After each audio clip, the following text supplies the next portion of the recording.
an animal, talks like an animal, must be an animal. Come hear the animals, talking animals, talking animals.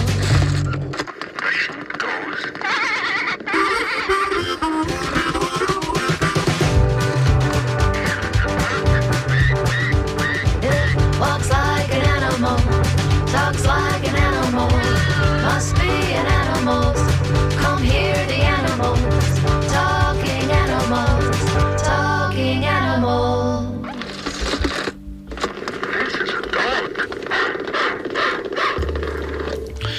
Good morning. This is Talking Animals on WMNF. I'm Duncan Strauss. My guest today is Tanya Smith, founder and president of Turpentine Creek Wildlife Refuge, a 459-acre sanctuary in Eureka Springs, Arkansas, chiefly housing abused, abandoned, and neglected big cats.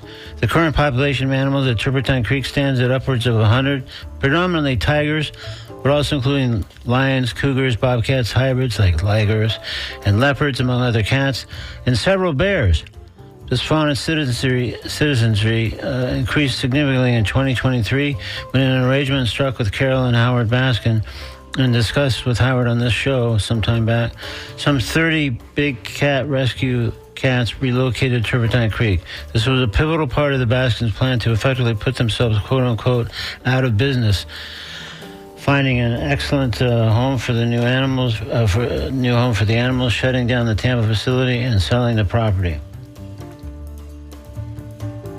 So I asked Tanya about the decision-making and major renovations made at Turpentine Creek in order to accommodate the big cat rescue cats, the adjustments required of both the felines and humans on hand, how it's going now, what's ahead, and more, including some of Turpentine Creek's intriguing early history, when I speak with Tanya Smith in just a moment here on Talking Animals on WMNF. Coming up later in today's program, I'll talk with Brett Preibel, founder of A Cutie Named Stewie, Inc., a St. Petersburg-based nonprofit that helps dog rescues by organizing and promoting assorted events, earmarking the monies raised for one or more pre-selected rescue.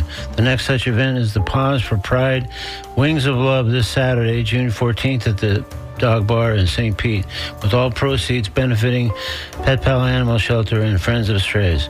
More on Paws for Pride Wings of Love and also about A Cutie Named Stewie when I speak with Brett Preibel later in today's program. Right now, though, let's talk with Tanya Smith about Turpentine Creek Wildlife Refuge, learn more about the sanctuary, including the impact big cat rescue cats have had there, and more. With a reminder that I invite you to join the conversation by calling 813-239-9663, emailing dj@wmnf.org, or texting 813-433-0885. Let's welcome Tanya Smith to Talking Animals on WMNF. Good morning, Tanya. Good morning. Now, my first question, because when I just spoke with you a moment to get you prepared for the interview, or on the line for the interview, is it Tanya or Tanya? Tanya. Tanya, okay. Well, okay, I'll hopefully get it right for the rest of the time now that we've straightened that out. So that's great. Well, I appreciate you joining me today on Talking Animals. And I've had the opportunity to speak with many folks who operate sanctuaries of various kinds. And one story pretty consistent, especially among those who run facilities housing exotic animals, is that they founded their sanctuary by reacting to a specific circumstance, often sometimes even a crisis, but certainly not by design. So how does that compare with the beginnings of Turpentine Creek? That's exactly how we began. My parents had rescued, we were literally the people that had the big cats in their backyard that we tell that's not a good idea to. My dad had a car dealer friend that had went to repossess a car out of Little Rock, Arkansas, and the car wasn't there, but there was a lion cub tied to a cinder block, and he ended up taking the little lion cub and leaving his card, and they worked out a deal to trade the car for the lion cub, but, he didn't know how to take care of a lion cub, and my dad did have some background at the Dallas Zoo, so we ended up my parents ended up trading 5 motorcycles and a motorcycle trailer for the first lion cub, thinking that it would be safer for her kids. My mom thought then, and then we ended up with another one about 3 years later when a lady had and a husband had moved into an apartment with a brand new baby and thought that raising a lion cub in an apartment with a baby would be a good idea. And because we had one, somebody reached out to my parents and wanted to find a home for that cat. So that was our second one. And then, that was in 1978 and beyond. And then in 1990, into 91, we ran into a lady, Catherine Gordon Twist, and she had 42 lions and tigers and 3 cattle trailers on a neighbor's farm. I guess we found out later that she was running from the law of Texas that had kicked her out of that state, and she had all these big cats. And, my parents were huge animal lovers, so, they went out, saw the situation, and, once you see something, you can't turn back, so Yeah. basically they sold everything they had. They got me involved. I did the same thing. We came up here to Eureka Springs, where we'd been looking at this 459 acres for about 11 years, and anytime I was anywhere else in the world doing whatever I was doing, working or whatever, I would tell my parents, we got to get to Eureka Springs. We got to get to Eureka Springs, and we just never really knew what we were going to do. And then at the end of 91, that lady ended up with those 42 lions and tigers and 3 cattle trailers down the road, and the next thing you know is we're moving to Eureka Springs to help this 42 big cats that were in those trailers get out. And Wow. so, that's kind of how we started. But, since then, the refuge has evolved into a major player in the big cat rescue world, not sure. just the United States, but, we're working on a case in Canada and one at the Little French Key right now. But, our mission is just to save any big cats or bear. Now we've expanded our mission for smaller animals because we did take in 33 of Carol and Howard Baskin's cats from Big Cat Rescue. And Yeah, I definitely want to talk about that a bit later for sure. That was pretty sizable influx to the sanctuary there, I'm sure. Yeah. yes, and it seems like some of these rescues that we're going on lately have been big rescues. It's where a lot of those Tiger King people, not just Carol Baskin, but the bad guys on that side, Jeff and Lauren Lowe, Tim Stark, even James Garrettson, and Doc, is Doc probably in there somewhere? We haven't had any dealings with Doc. Okay, stay tuned. Just about everybody else. Yeah. Joe Exotic, all of those guys. So, Yeah. when we first started the refuge, though, I thought we were the only sanctuary doing good work. I thought all I knew is the Joes of the world. And, we don't buy, sell, or trade animals. But in 2016, we went to another big place that we knew the guy was a bad egg. He was a bad player, and he had cancer, so we were going to take over a park in Colorado. And we ended up doing that, and there was 115 big cats and bear there. So literally I was boots on the ground. I left my own facility, went there, and stayed the 6 months at that sanctuary trying to get all those animals out of there. Well, through that, we realized that there are more good people out there doing good work. So we formed the Big Cat Sanctuary Alliance, and now there's about 14 members to that. So I'm just real proud of that effort that, there are good places. There's just very few of us sanctuaries that are able to accommodate these types of animals. I think there's only about 8 on that list that are actually being able to take in animals and give them lifetime homes. Yeah. Well, that's notable, and again, so encouraging that, especially when you came into this with the view that there's mostly just villains doing this kind of work, and didn't have opportunity to know until you got further into it that there was some actually good people mixed in. There's still villains, along the way, but there's some very good people with good hearts, with good intentions. And it sounds like you met them and forged that alliance with those people for sure.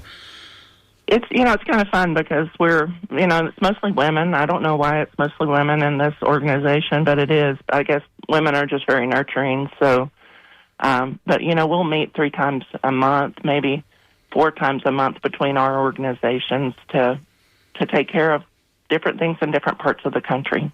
Wow. Well, let me back up a little bit to the first part of your story, just because when you first, when people were bartering for loans and cats and stuff, it sounds like a pretty wild set of circumstances. And I think when that all began and your parents did take on those cats, I think initially, at least, weren't you 11 or thereabouts at the time? Yes, I was just a child, so. Yeah. No, that's pretty precocious in the world of big cat rescue for sure. So, but most folks who kind of get into that kind of work feel as though there's no option but to keep running the place, often, for the rest of their lives, really, just because the need is so great and they're just kind of thrust into that circumstance. But as someone who hadn't even become a teenager, when you stepped into the world of rescuing big cats, and presumably you weren't really required by your parents or otherwise to stay in that world. So why did you stay? What kept you there? I really knew nothing else. I just, I had other jobs and stuff before this job, but, it's a labor of love here. If you're in this business, in any sanctuary business, you're not there for the money. You're there because you care. You care about the animals. You love the animals. You hate to see animals treated so poorly. And you just can't walk away. That's the way. Anytime I feel like I'm overwhelmed, all I have to do is take a walkabout and go look at all the animals that we've rescued. Right now, there's 125 souls on this property that depend on us as far as the animals. And, that gets me motivated to go to work. And that's just what we have to do, Any animal care business is a lot of work. We feed animals daily. We give medicines twice a day here. Clean cages, take care of lawns. It's a huge project whenever you're working this much land. For sure. Well, 459 acres. And again, it's really, it sounds like it's been a truly a lifelong commitment. And again, initially, I imagine you were influenced by your parents' involvement, but it sounds like you really kind of developed your own separate passion for it. And where do you think that came from? Do you think it came partly just because you were exposed to it so early and your parents were animal lovers, or do you think there's something in you that made that kind of click and say, well, this is my mission maybe as well? Well, we came here together. I actually purchased this property. My parents had went through a bankruptcy long ago, so they utilized my good credit, and that's how we were able to purchase the land. So I've been involved since the beginning. Yeah. And it's just, I was the little girl, honestly, that would go to the dump and bring home 3 litters of kittens that were all different sizes and tell my mom, she'd say, where did all these kittens come from? And I'd say, I don't know, Mom, they just wandered up, and she knew better. But, there was a blind dog in, back in East Texas where we lived, there was a blind dog that somebody shot its eyes out and it was in this dog catcher's cage on the back. And I remember going and taking that dog, and my parents took that dog to the vet and got it the help it needed, And I couldn't have been more than about 8 or 10 years old at that time. So this, to be an animal lover, I think it's born and bred in you. Yeah. Well, you often hear people I speak to on this show that were those kids when they were younger that, tended to, sick or wounded animals that they found like down the street or in the neighborhood or nearby. But I mean, not that many of them dealt with lions and tiger cubs or other things. So that certainly unusual. So have there been any particular incidents or even particular animals that just got to you in a way that maybe served to kind of strengthen your commitment and passion? Just say, this, I'm doing exactly what I should be doing, and here, what happened yesterday is an example, or the way I feel about so-and-so animal is exactly why I should just keep going. Here at the sanctuary, we've rescued over 550 animals, and yes, I've had my favorites throughout the years, but I love all of them. I mean, I care about every animal here, even the meanest, most nasty big cat you could ever imagine. Before the end of their life. Once, they started out in this terrible situation where without us, they're probably going to be not live very long, Yeah. And then we come in and scoop them up out of this terrible, terrible situation and bring them here to sanctuary where they have a nice big habitat. They get fed and watered daily with fresh water, fresh food every day. They get medications if they're hurt, So, I mean, I've got so many stories. When you think we've rescued over 550 animals, I've got so many stories, and each one is so special to me. And, the last big rescue I was actually on was in Nevada, and we brought back 7 tigers from there. And, these people are just thumbing the law. They've been asked not to keep these animals. They're in cages that are dilapidated or not even in structures that could actually hold the animals. They could get out at any time. So that creates a public safety issue. Yeah. And when we go in now, where we've evolved to now is, we're being called by the Sheriff's Department, the Department of Justice, because these people just won't listen to the law. They won't get their animals permitted. They won't take them to the vet. They're not taking good care of the animals. And once you see that, and then you bring the animals back to this organization where they are only experiencing good and niceness, then that's something they've never experienced before. Just grass under their feet sometimes. Sure. It's just amazing the transformation in the animal from where we pick them up and then where they end up in their life as they are able to just relax. Yeah. It's not always a stressful situation like they're in where they're being hauled around and cub petted and, hit and abused. And, I've seen lots of video of some really bad stuff that people do to animals, and it's just heartbreaking. But if we can provide them a little bit of sanctuary where they actually can evolve into the beautiful, magnificent animals that they are, it's really exciting to see. I'm sure. And I wonder, are these people that keep insistently hanging on to I guess, primarily tigers, maybe other big cats too, is that because they're doing, cub petting or they're doing things that have a definite financial gain, and that's why they just won't stop doing it? Yes, it's all about greed, Yeah. So, and it's their ego. Yeah. Our ego gets in the way of a lot of things in life, and these people's egos are just huge. And, to have a tiger, that's very attractive to lure other people into to their drugs or guns or whatever else. And that's the type of people that we seem to be dealing with lately. There are great people like Howard and Carol Baskin, that, Sure. thought through their plan.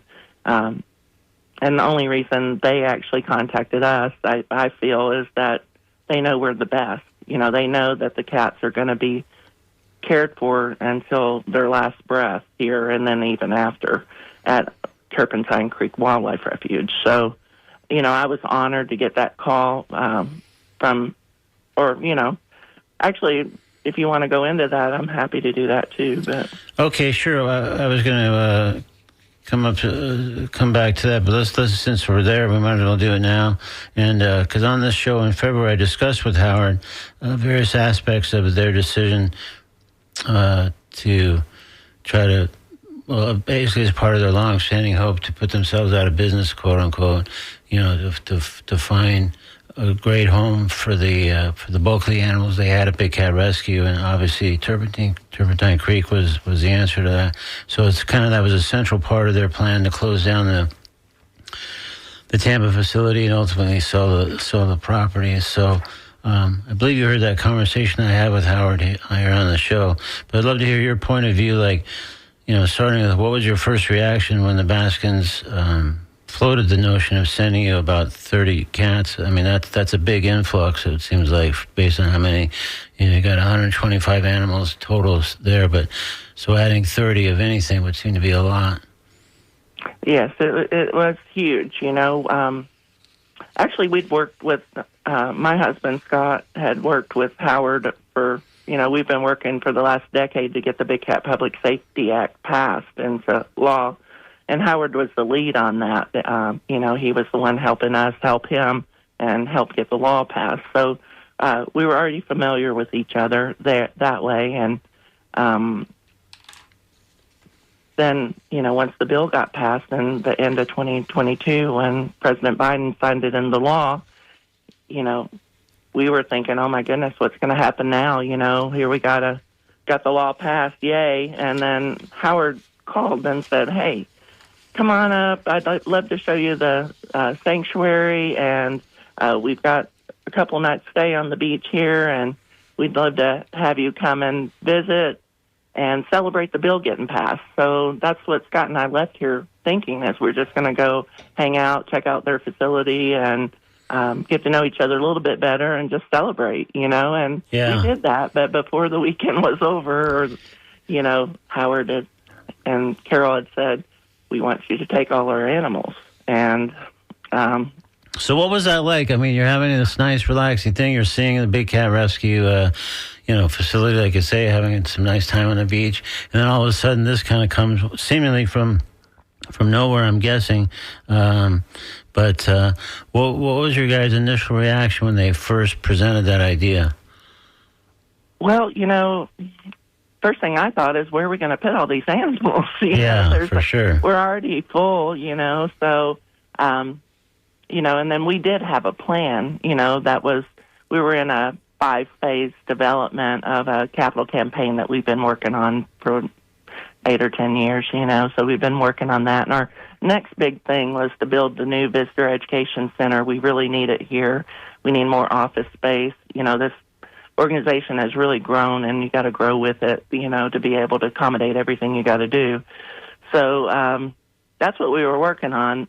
But we did have the next phase of development was this 14.2 acre pasture that it's just the most beautiful place you've ever been whenever you go down there. I mean, it's just gorgeous. We used to go down there and just watch the stars, look at the stars. It's so beautiful, and no light pollution, no noise down there except nature, And we knew we had this space, and it's always, since my parents were alive, it's always been the goal to develop that out. So we ended up talking to Howard. He said, well, we made a plan of, we're going to build, we needed so many cat cages for their animals, and they had 6 tigers, so we had to build those big areas.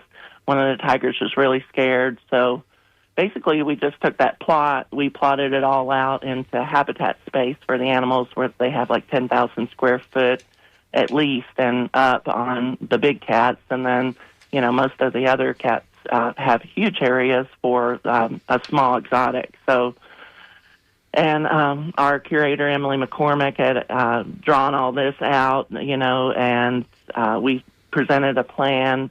Things are meant to happen sometimes, and that's the way it happens here. We live in Northwest Arkansas. We didn't really know any fence builders because we've always done all the building ourselves in-house. So, but this project was too big. We had to hire help. So, just so happened that Pinnacle Fence Company had just hired 3 more crews, and they could get on the job right away. And we were worried about the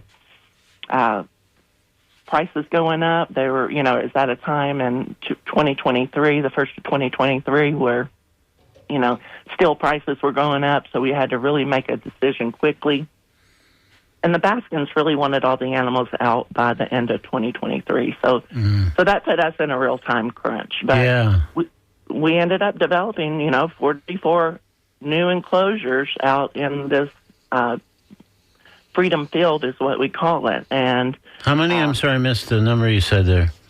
44. That's what I thought you said. I just want to make sure I heard it correctly. That's a lot of new ones to add. Yeah. So, and right now, we didn't get one call in 2024 besides we'd taken all the Baskins cats in 2023. We didn't get one call on a big cat in 2024. So when 2025 came around, we've been so busy rescuing big cats that there's only 3 of those habitats that's not full now.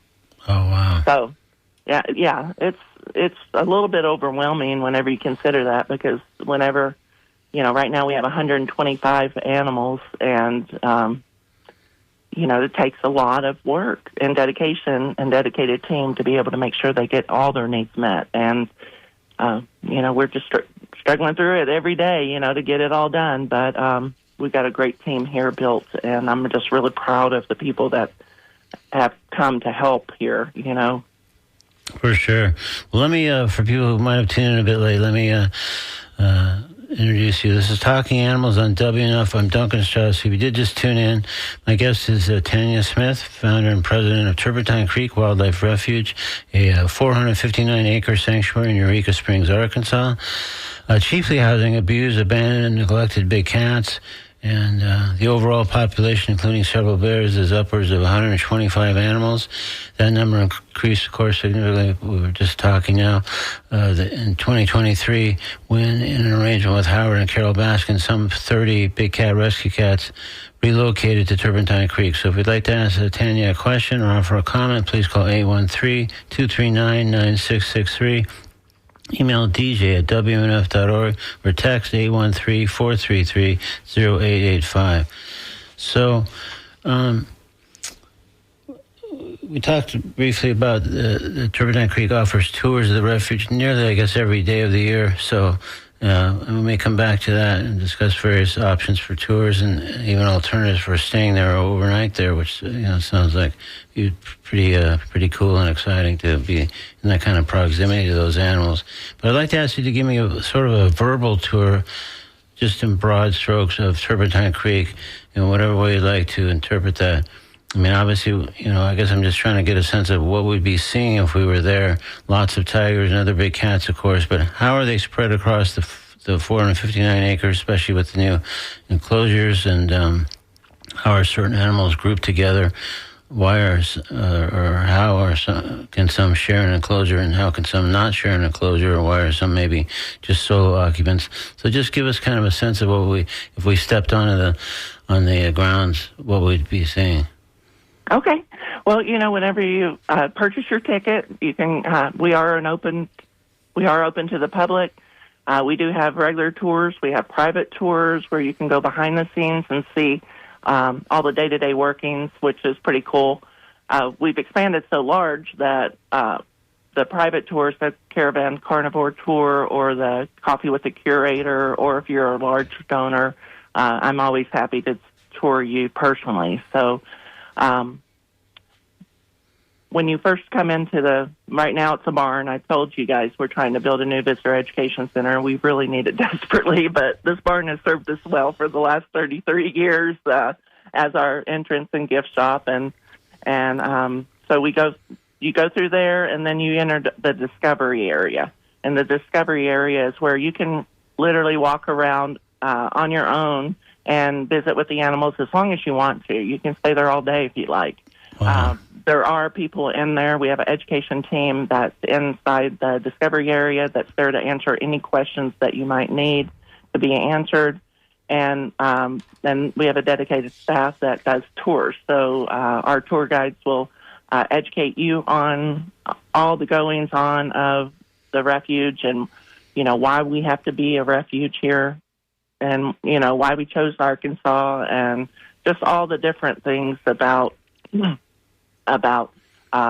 different animals. We talk about the different species of animals, like, right now we have a Thai liger and a Lai liger, so, and then you take that tour, after you get out. Hold on one sec, just because I think that's super interesting, because those are hybrids, right? And they're hybrids, and then some, I guess, in one case. So can you just briefly sort of talk about how that works and what the result of those hybrids is? Well, I can tell you that, the bad guys would always try to get around the laws, and they tigers were a great cub petting tool, except if they were purebred, then they couldn't use them because it affected the Endangered Species Act. So what they started doing way back in the day is they would breed Bengals to Siberians and stuff like that, and basically come up with American tiger, what they thought was not legislated or controlled. But then they decided, well, if they just put the babies in together, the lions and the tigers and stuff, they could do a crossbreed, which was a hybrid of a liger. So we have lots of ligers here at the sanctuary. So just so I'm clear, sorry to interrupt, Tanya, but just so I'm clear, so a lot of this was done, again, as we're starting to see a theme here about the bad guys, the villains, for basically to circumvent the laws so people could still make money in the way they hope to with big cats, but not be in violation of the law. So they would breed effectively around the thing that would just having a straight tiger, because that wouldn't be problematic for them. So that's where these hybrids came from primarily. Exactly. Wow. That's how these hybrids got into the mix of all of this, and it's very unfortunate because a lot of them have a lot of health issues too. But I'm sure. Yeah. So, but and they're still beautiful animals, and they can't help what they've been through. So, but we love each and every one of them the same, and that's why we have a Thai liger and a Lai liger, and the female ligers are supposedly sterile. So, usually it's the male breeding a female liger. So a tiger breeding a female liger, or a lion breeding a female liger, and then they come up with these additional crossbreeds, which are very interesting and challenge as a sanctuary to deal with a lot of times. But because do they have behavioral issues as a result, partly of being crossbred in this way? No, they're not. They don't really have a behavior. So it's more like health challenges that are particular to how they came in. Our liger that we rescued from Jeff and Lauren Lowe, oh my God, that thing is when we first got there to take him, he was stumbling all over the place. A lot of these animals have vitamin deficiencies and things because they're not being fed properly. And now he's really, his name's Cairo, and he is a very interesting animal and very mystical, and but he's doing really good now. So. Oh, good. Yeah, he's doing great. All right, so I didn't mean to interrupt you there, but I just thought we shouldn't pass by the hybrids too quickly without going into them, because I thought there were some interesting things, both, unfortunately nefarious, but also some really interesting things about how they came to be. Criminals are smart sometimes. Yeah. Unfortunately, yeah. Yes, and then they come up with these ideas, and it worked for a while, but then a court somewhere had said, no, all big cats should be listed under that act, and that helped get, whenever we got that law passed, the Big Cat Public Safety Act. But so it's just a interesting situation here at the sanctuary, because we do. Right. So I didn't mean to interrupt you too far. You can continue our tour and whatever on our tour form you want to deliver it. So once you get into you gather under our pavilion, where an education person will take you and lead you to our tour, which is on a tram, and you get on the tram and you go around a half-a-mile loop, which has lots of big cat enclosures around there, and they do that educational tour there, and then you can come, once you get off of that, you can come in and enjoy our gift shop, or make contributions if that's what you'd like. Sign up for different programs that we have, because we are a 501c3 nonprofit, Yeah. So that's always a challenge, is fundraising. So anything we can do to help raise the funds that we need to be able to maintain our mission and take care of the animals that we've rescued, and to continue to rescue, because a lot of these animals we can't even talk about, because we put them under a witness protection program, because the people that we're getting them from are such bad news that we don't want them to ever try to come back and get them, or... So you have to, in that way, following, you have to sort of not reveal XYZ animal is it Turpentine Creek? Yes, sometimes that happens, Just because the fear is so great that something bad will happen if the bad guys didn't know those animals were there? Yes, and then, it's mostly just to protect the animal, the identity, and, whenever these court cases are going through, they could take years. It's so sad that the animal's just languishing, and also that we can't even talk about it, but we've had court cases go up to 3 years. We've had animals, or we waited to go get them, and, only 2 out of 5 were still alive, because they were at a bad place, and, we deal with that all the time, so... But then you can also take the Caravan Carnivore Tour, which one of our animal care people would actually take you out on a tour and take you behind the scenes, show you Rescue Ridge. That's kind of our retirement community for the animals. The benches are short and the pools are short, so the animals can easily access them. Some of our cats have lived 25 years, so when you talk about lifetime care, it's a long life once they come here. In the wild, 8 to 10 years would be a long life for a big cat, but we've over doubled their life expectancy because we have a vet on site. If anything, they're not eating or pooping in 3 days, we know there's a problem, We're checking that stuff every day.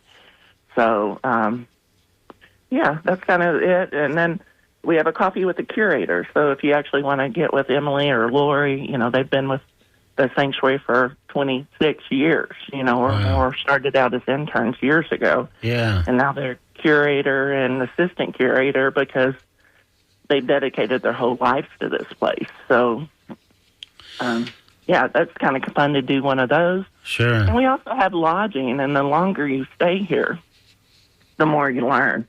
You see the people out there working early in the mornings and all day long, and just the activity of the sanctuary, it's fun. It's really a neat place to be. You can hear right now we have a ton of lions.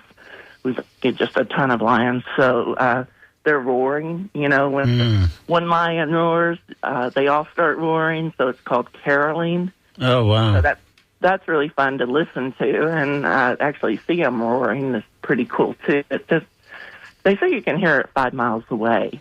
So. Oh my goodness, that's quite a roar, or that's quite a carol at that point, I guess. Yeah. Yes, it is. It is. So I won't say it's the best sleep you'll ever get, but it'll be probably the most interesting and most fun time you've ever. For sure.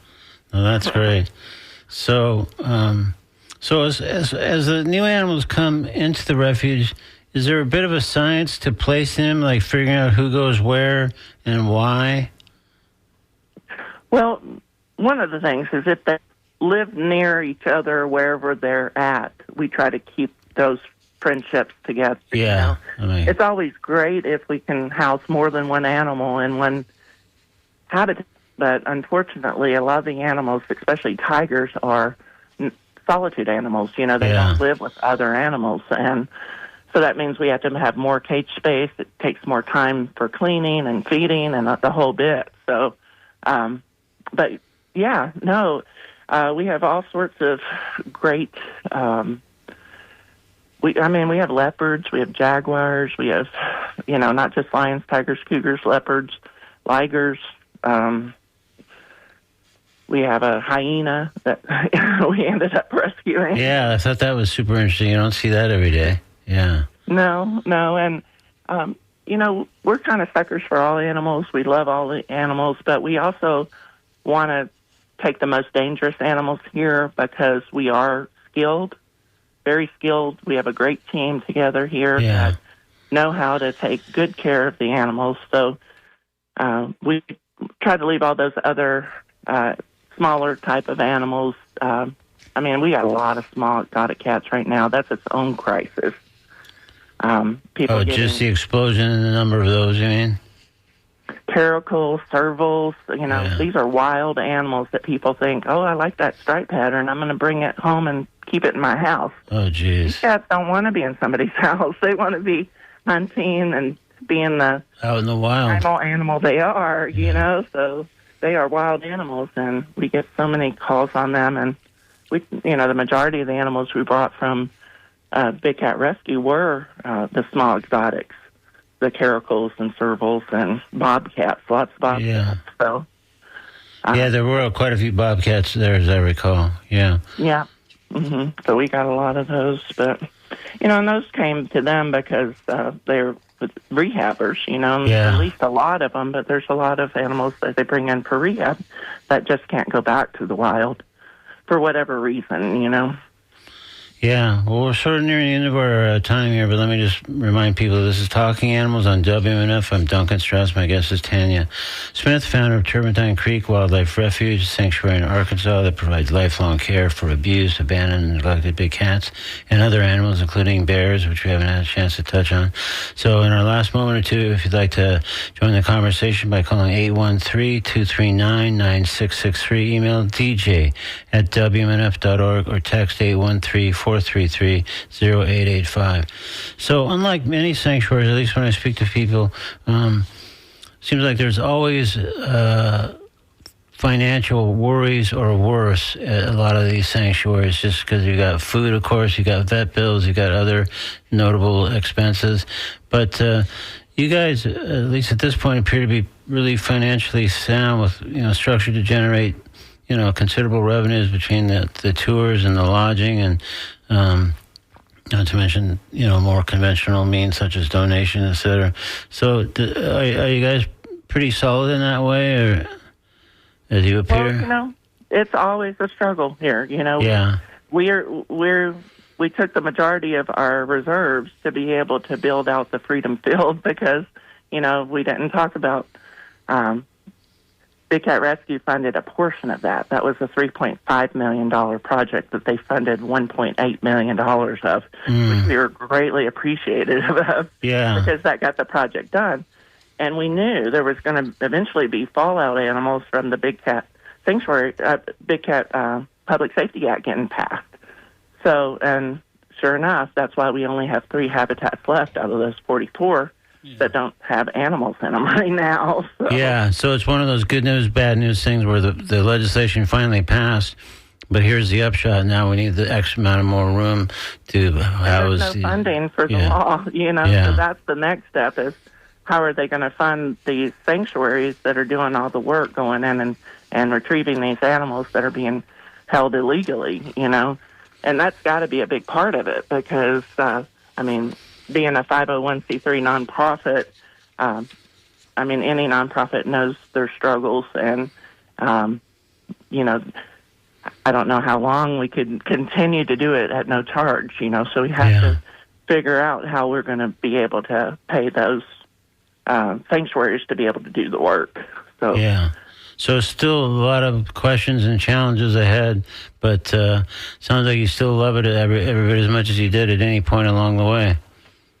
Yes, it's just something that, it's in my blood, I guess. For sure. I don't know what else I would be doing if I wasn't doing Turpentine Creek Wildlife Refuge, but I'm just so proud of where it is today. Yeah. And we're still growing, that's the thing is we've got a lot of things that we want to do in the future and we need to do to be able to create the next generation of animal advocates, It's so important that it's not just us, and education is the tool to all of this. If we're not educating along the way, then, we're really missing a great opportunity because everybody loves the animals, or all the students that we deal with. We deal with grade school kids coming out to, internships and beyond. So senior groups coming. And, those are so important to us because education about what we do is, that's so important. Yeah, for sure. Well, we're sort of nearing the time, and somehow there must be some sort of computer glitch because now we've got a bunch of emails and questions that came in just now when we were unfortunately out of time. So I'm very sorry about that. I'm sorry for the people who emailed. They just got, I guess, waylaid somewhere because I'm only now seeing them even though they came in at various times. I'm very sorry about that. I can quickly... Well, I'm happy to answer those directly. If you want to forward them on to me, I'm happy to answer those questions directly. All right. Well, I'll check them out more specifically. I haven't had a chance to read them all, but I just saw this big pile of emails that hadn't been there 2 seconds ago. So there's, again, some kind of glitch. But Tanya, thank you so much for joining us today on Talking Animals. This has been Tanya Smith from Turpentine Creek Wildlife Refuge. The website is turpentinecreek.org. You can find out all kinds of things that we talked about and a lot of things we didn't get a chance to do, including more about how you might want to go visit there and stay there and hear the lions roaring in the next morning, etc. So thanks for joining us. Thanks for all your great work for all our these great animals over the years, Tanya. Thank you. Thank you. I appreciate you having me on. And the website has just about everything you would need to know. Yeah, for sure. It's super thorough and it's fantastic. So thanks again. Have a great day. You too. Bye.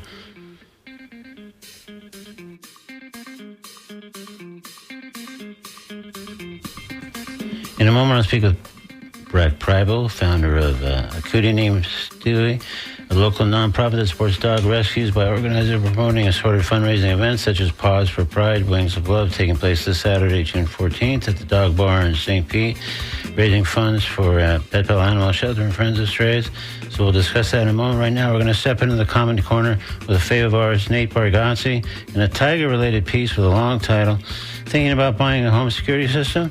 Consider a tiger. Today's Comedy Corner and Talking Animals on WMNF. They did a thing on 60 Minutes about, like, do you know you can buy a tiger here? Like, in this, like, if you guys want to buy a tiger tonight, I could get you in touch with someone that does have tigers. I don't know. It's a real, you can buy a tiger here in the U.S. They did an undercover, like, reporting on it. And my favorite part was they asked the guy that sells tigers, they were like, so do you think it's like too easy to buy a tiger in this country? And the guy was like, yeah, it's like, it's way too easy. And you know what? That's why America's the best, all right? I didn't even know you could buy tigers. Like, I would have been embarrassed to ask. And then I come and find out I don't really have to jump through hoops if I do want to buy a tiger. It's not an all-day thing, it's like an hour. I'll be right back with our tiger. And everybody wants to take away guns. You know, it's like we gotta get everybody's guns. But then that makes me nervous because I think if you take away guns from people, those are the exact same people that will buy tigers. And that's a much bigger problem, all right? Like, you're probably gonna be like, look, here's your gun back. And they're like, no, I'm good, dude. My tiger is way better than my gun. My gun missed all the time. My tiger rarely misses. Even if he does miss, it's just for a second, you know? Like, it's never... Like, if the guy dodges, he's like, your dumb tiger missed. It's like, I mean, it did not. It is right behind you now. And, yeah, he's pissed about it. So...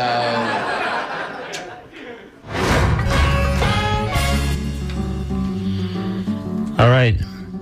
That was Nate Bargatze. Well, a piece of a long title that ends up... Consider a tiger at the end of it. And that was in today's Comedy Corner on Talking Animals on WNF. All right, so it's time now to speak with Brett Preibel and find out about her organization and an event that they're producing this Saturday. Here's Brett Preibel on Talking Animals on WNF. Good morning, Brett. Good morning. Thank you for having me. Thanks for joining us on Talking Animals. And let's just jump in. Just tell me about A Cutie Named Stewie. It's a little bit of its history and where the name comes from, of course. Of course. I have a dog named Stewie, which is where it came from. Sure. He was a rescue from a local shelter here. He came from Limbo, Chihuahua. He is disabled. He is missing his front arm, but it doesn't let him stop him. And through having him, I just really find it important to give back to the local dog community here in the Tampa Bay area. I hosted an event in 2024, so not too long ago, and was able to raise a good amount of money and donated it all to local rescues and shelters, which made my heart very, very full. And I decided to make it an official nonprofit. So I am all verified as a 501c3 here in, the state of Florida. And I have been able to host multiple events throughout the year. Most of them are here locally in the Tampa Bay area, donating to multiple different rescues. Yeah, go ahead. No, that's so great. I mean, it's such a great purpose to have this organization be devoted to that specific kind of aim, and helps, of course, all kinds of rescues, and helps, therefore, all kinds of dogs, which sounds fantastic. So tell us a little bit about this Saturday's event. Of course. I'm very excited about it. It's called Pause for Pride. It is at Dog Bar from 4 to 8 p.m. It is $25 to participate in our event. And we have a local dog photographer who's amazing. That's going to do this a beautiful backdrop, wings of love, pride-inspired photo shoot.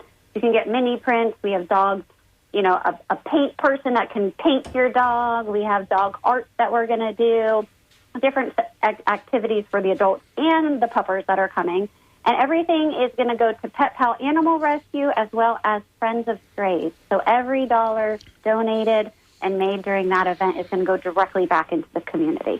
That's so great. And, of course, those are great organizations. How do you select which rescue is going to be the recipient for the funds in this particular event or the next event? Or how do you arrive at those decisions? That's a great question. I try to spread the love. So I will pick a different one each time. I have one that we do 5 rescues are involved. So I try to pick 5 that are in need at that time. And then this one these 2 I haven't worked with this year. So I chose these 2 for this particular event. But it's for kind of around the Tampa Bay area. I try to just spread the love. That's great. And after this Saturday's event, Pause for Pride, Wings of Love, again, that's this Saturday the 14th at the Dog Bar in St. Pete from 4 to 8 p.m. What's the next one on tap coming after that one that people can be on the lookout for? It's still in the works, but I'm thinking about doing some sort of bark and brunch benefiting the Pinellas County Humane Society. So that is in the works. I do not have a date yet, but that will be downtown St. Pete as well coming up in the next few months. And that brings me to a key question, I guess, is what's the best way for people to kind of keep an eye on information that a cutie named Stewie is doing? Is it your Instagram page or? Yes. I don't have an official website. It's a little too much for me with a full-time job as well to keep that up. Sure. Yes, Instagram, it is a cutie named Stewie Inc. That is the easiest way to follow events.